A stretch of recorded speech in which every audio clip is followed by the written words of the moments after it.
Am I the a-hole for keeping my late wife's money aside for our children? I lost my late wife when our children were young. She had money that was hers. We had joint and separate finances. Anything that was her separate finances being saved for our children. Where the question of this comes in is I have remarried and I have a stepchild and another biological child with my present wife. She was always aware that I considered this money for the children I had with my late wife only.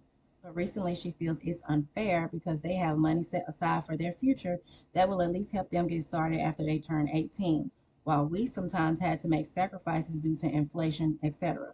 The latest thing was my stepdaughter wanted to join these dance classes that would help in her dream of professional dancing. We could not afford those specific dance classes. My wife was upset. She wanted to do this so badly for my stepdaughter. And for those who will ask, the bio father is not in the picture and has not been found.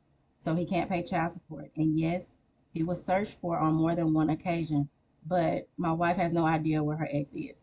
She wanted to know why there's money set aside for just two of the kids for their future instead of using it now to make our lives easier. I told her my late wife wanted this for them, and I believe the money should be spent on my children with my late wife anyway. I told her we still had a good life, we just didn't have all the luxuries. And like a lot of families, we struggle with inflation, but we are still doing good. My wife cannot access this money, by the way, and I know that will also be asked. I also have arrangements made in case something happens to me. My wife then said that we could pay for extracurricular for all four kids out of the money and have that off our minds, and we could get back to saving, etc.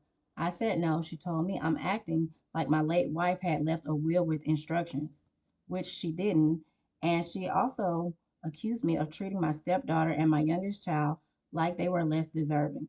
I said the money is not mine. It was my late wife's and it will be our children's and that my wife should stop treating it as anything else. She told me I was being very unreasonable.